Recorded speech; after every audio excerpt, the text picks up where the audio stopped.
E aí, meu amigo e minha amiga do Universo Físico, aqui é o Lucas do Universo Discreto para mais um vídeo. E como vocês estão vendo aí no título, nesse vídeo aqui eu vou falar de trigonometria ligado a Python. Eu já estava querendo fazer vídeos de alguma maneira relacionando conteúdos do ensino médio, principalmente matemática, né? Talvez física, mas matemática no primeiro momento com certeza. E tentar usar o Python para mostrar esses conhecimentos de matemática de um jeito diferente, de um jeito que eu espero que vocês achem divertido. E como é que eu vou fazer aqui? Vocês estão vendo que eu estou no quadro, então não vai ter jeito para eu começar a botar a mão na massa aqui com vocês. A gente vai ter que entender um pouco de teoria. Então eu vou mostrar um pouco de teoria aqui rapidinho. E depois a gente vai mergulhar em uma série de práticas. Não sei se vai dar tempo de fazer isso tudo num vídeo só. Vai depender aí do quanto que eu falar, mas eu estou planejando pelo menos umas 2 práticas aí envolvendo Python e trigonometria para a gente entender, sobretudo, onde que a gente usa isso. Porque, pelo menos quando eu estava no ensino médio e eu aprendi essas coisas, eu tinha muita dificuldade de entender onde que isso era usado. E para minha surpresa, é usado em muitos lugares, inclusive jogos. E eu vou trazer uns exemplos justamente envolvendo jogos assim em algum nível. Mas assim, sem enrolação aqui, vamos tentar fazer uma coisa bem rápida aqui para falar um pouquinho de trigonometria. Eu vou focar em seno e cosseno.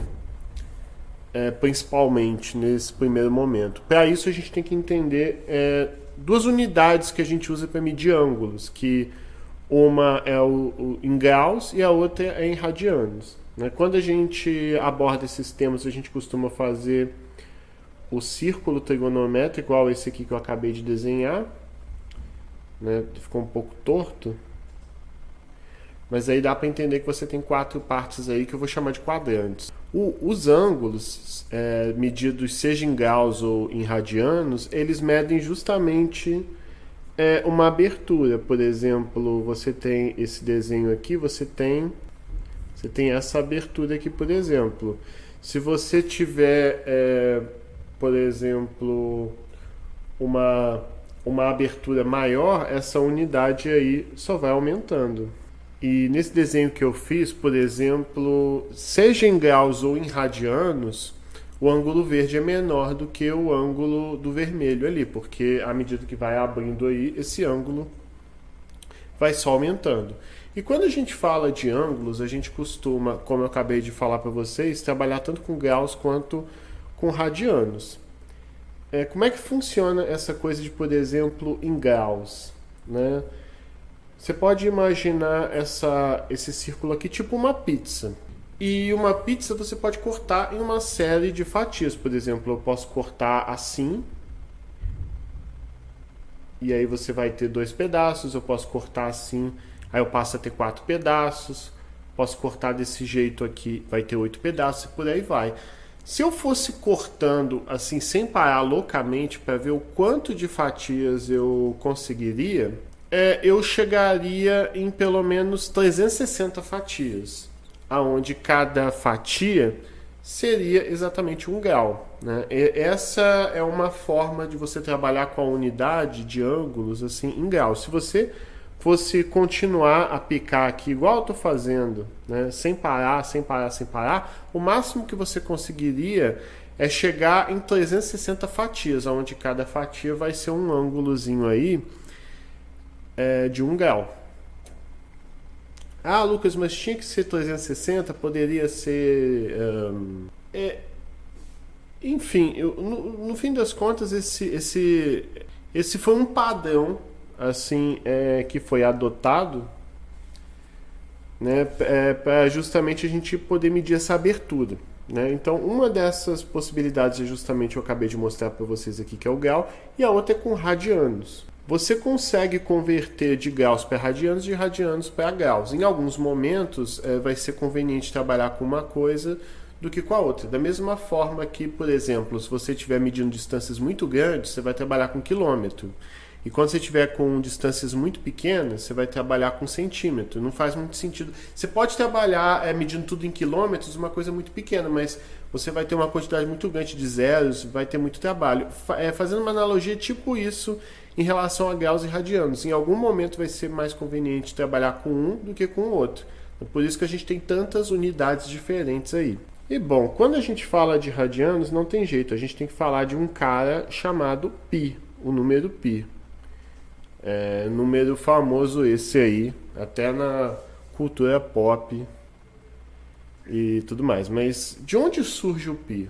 Se você pega o perímetro, que é justamente você somar todo esse comprimento aqui que eu estou marcando do círculo. Então, se você somar esse cara dando uma volta só, estou dando várias voltas aqui para vocês verem, mas se você somar toda essa volta e dividir por esse diâmetro, que é justamente essa reta que divide o círculo ao meio, então se você pega esse perímetro, que é todo esse lado aqui, e divide pelo diâmetro, que é essa linha que eu fiz, que corta exatamente ao meio, você vai ter o π, sempre. Esse número sempre vai surgir quando você dividir o perímetro por diâmetro de qualquer círculo, pois se o seu círculo vai aumentando de tamanho, o seu perímetro cresce e o diâmetro cresce também, logicamente, mantendo sempre essa proporção, né? Então o π é o que a gente chama da razão do perímetro pelo diâmetro. E por que eu estou falando isso tudo? Pois é que a gente pode usar esse conceito do π para medir ângulos também. Por exemplo, aqui eu vou fazer meio no olho, né? Mas aqui, por exemplo, você pode ter esse cara aqui.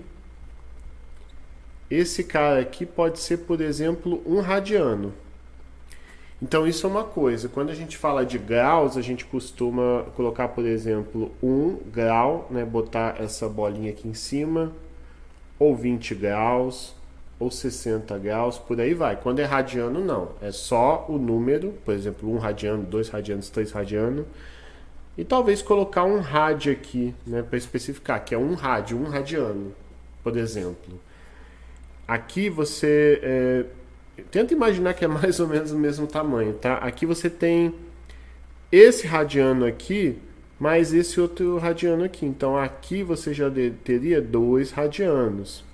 E se você abrir mais ainda, sempre aberturas iguais, aqui você vai ter 3 radianos. Então todo esse cara aqui é 3 radianos. E quando você faz a abertura completa, né, você faz essa abertura completa aqui, ó, aqui tinha 1, aqui tinha 2, aqui tinha 3 radianos.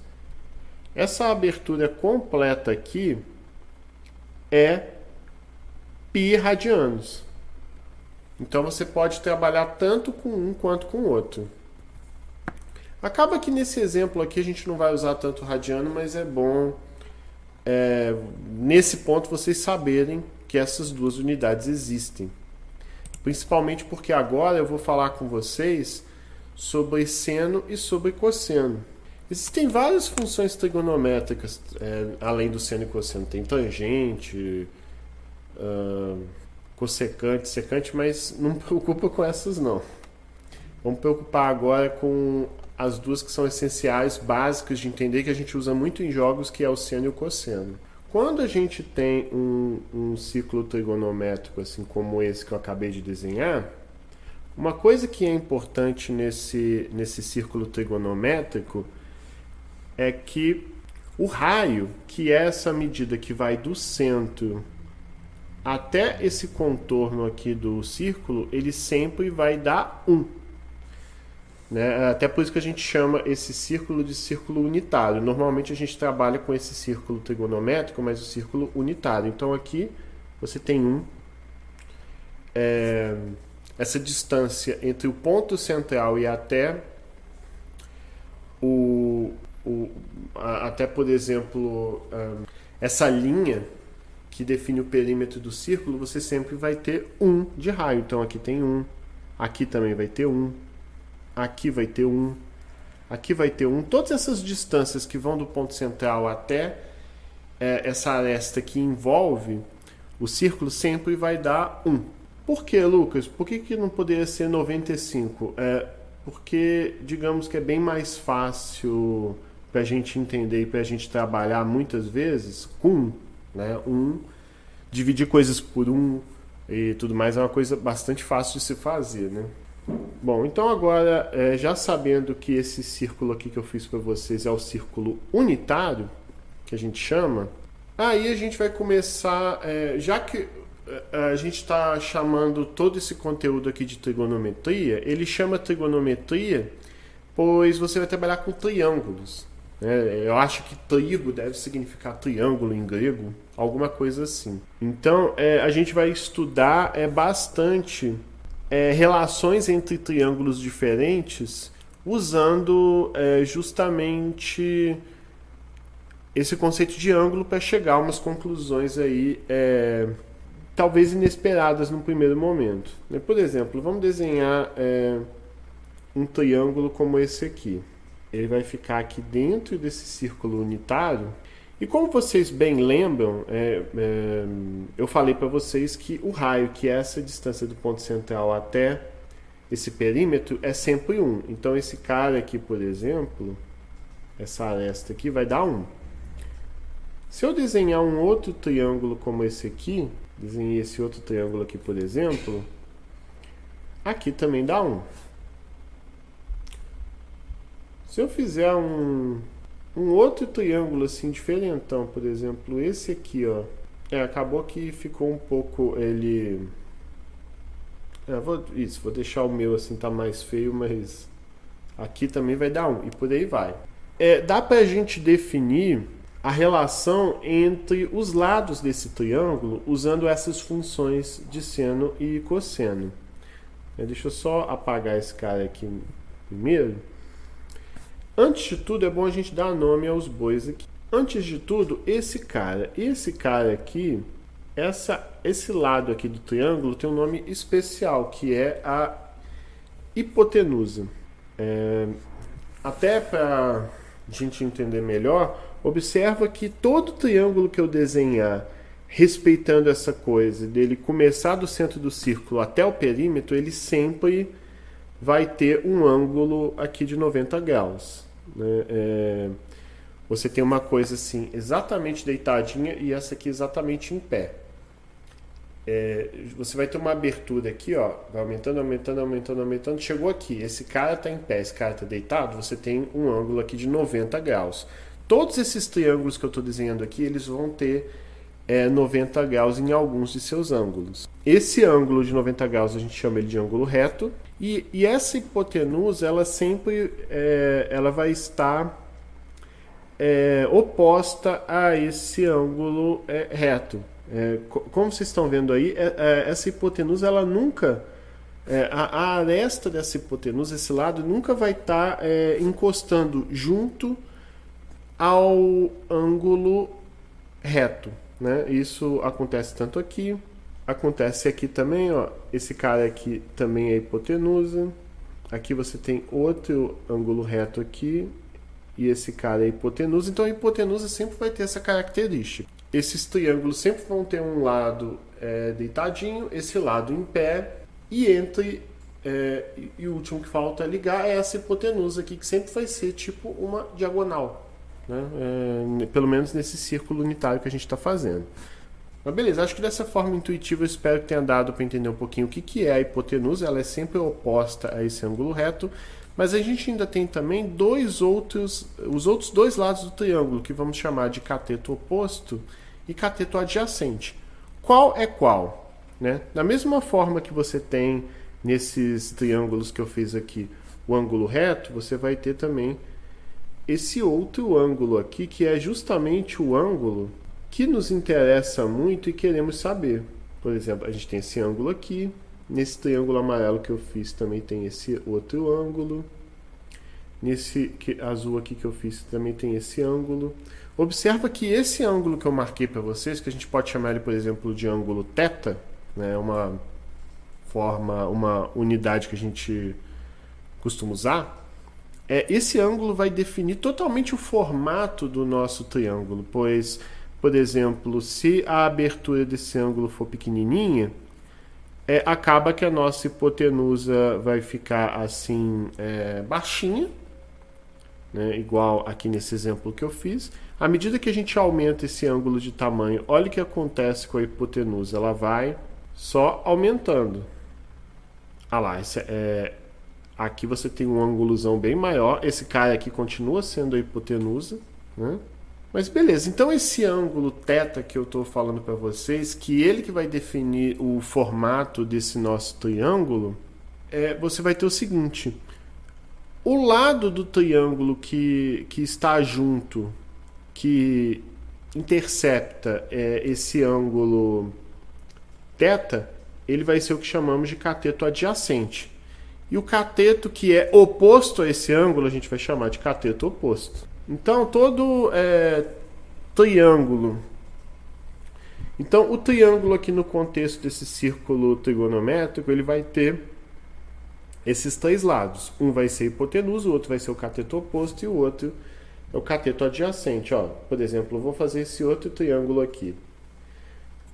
Como é que eu sei aqui qual que é a hipotenusa, qual que é o cateto oposto, qual que é o adjacente?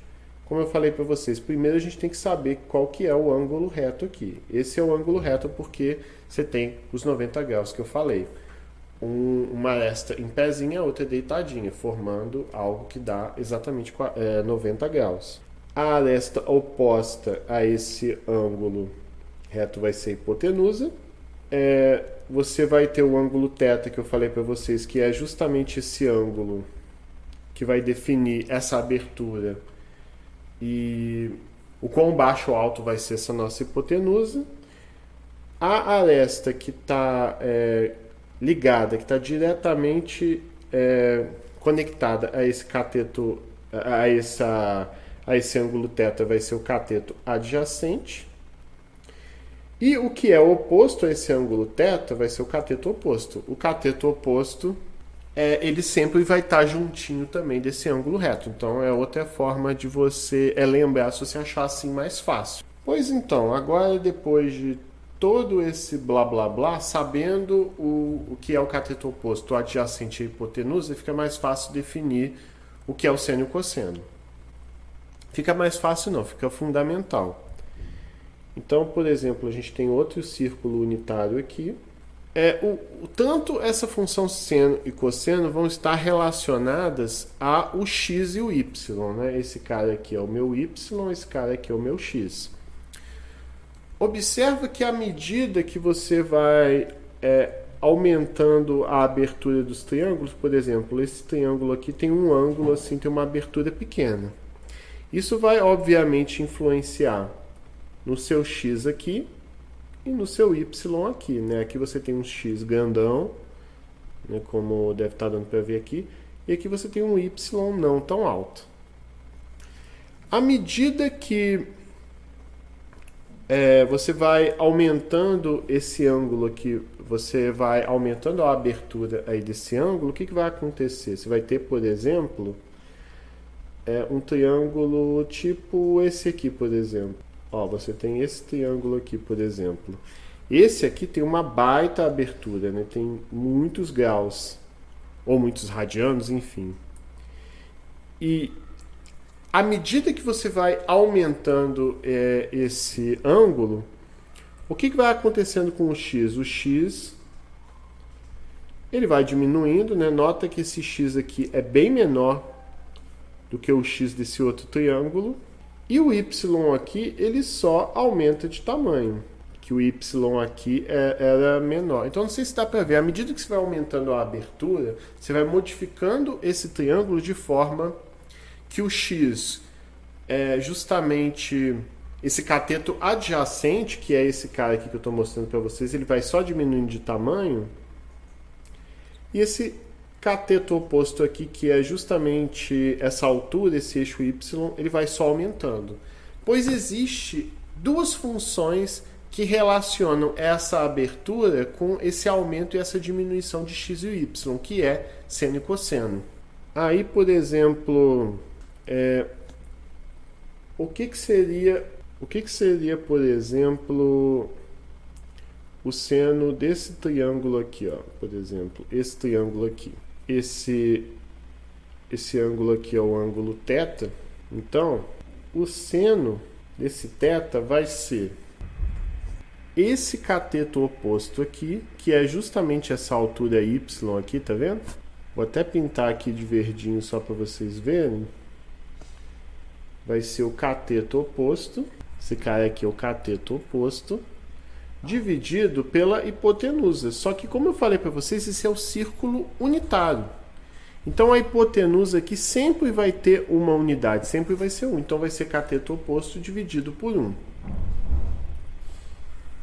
Esse cateto oposto, ele começa aqui nessa posição y igual a 0 e vai até aqui y. Então a gente pode dizer que o seno de θ é, na verdade, y dividido por 1, que dá y. Então, seno de θ é igual a y. Simples assim. E uma mesma lógica vai acontecer no caso do cosseno. Enquanto o seno está relacionado ao cateto oposto, que é esse y, o cosseno ele está relacionado com o cateto adjacente pela hipotenusa. O cateto adjacente é esse cara aqui, ó, que eu acabei de pintar aqui de roxinho. Esse é o cateto adjacente. E aí, o cosseno vai ser esse cateto adjacente por essa hipotenusa, que também é 1. Então, vai ser cateto adjacente dividido por 1. E o que é esse cateto adjacente? É dessa posição 0 até esse x aqui. Então, aqui ele vai ser igual a x. Então, no fim das contas, pelo menos nesse círculo unitário, você chega a uma representação bastante simples. Você tem que o seno de θ é y e o cosseno de θ é x. E olha o que você tem de interessante. Você relaciona a abertura desse triângulo com os lados dele. Isso acaba sendo útil em muitas coisas como engenharia, né? Você consegue fazer medidas, por exemplo, você tem esse pedaço assim, tipo essa madeira, por exemplo, e tem essa outra madeira que você vai ligar assim. Quanto de madeira aqui embaixo e aqui em cima você vai precisar para sustentar, por exemplo, né? Um exemplo que veio aqui na minha cabeça agora, que é bem pertinente. Agora, no caso de computação, de programação, você consegue usar essas ideias no contexto até de jogos mesmo, pois observa o seguinte, aí eu vou desenhar aqui novamente o círculo trigonométrico aqui. O seno vai me dando essas alturas y, né? Para cá também e por aí vai. Então, observa que o seno vai me dando essas alturas y aqui no perímetro desse círculo. E da mesma forma, você também vai ter, pelo cosseno, o x. Por exemplo, esse x aqui, esse x aqui, esse x aqui, esse x aqui, por aí vai. Então, com a noção de seno e cosseno, a gente pode fazer uma animação fluida, por exemplo, de um personagem, de um boneco, rotacionando, que a gente diz, se movendo como se fosse, né, um planeta, assim, rotacionando, assim, que a gente diz, girando. Então, se você for fazer uma animação no contexto de um jogo, por exemplo, e você precisar girar alguma coisa, rotacionar, que a gente chama, que é fazer esse movimento, que é uma coisa que dentro de um jogo, uma animação, você vai ter que girar coisas, você faz isso usando seno e cosseno, né? Eu acho que só essa explicação teórica deu um vídeo. Então, acho que por hoje tá bom. No próximo vídeo eu vou programar coisas disso aqui para vocês. E é isso, valeu, forte abraço, falou!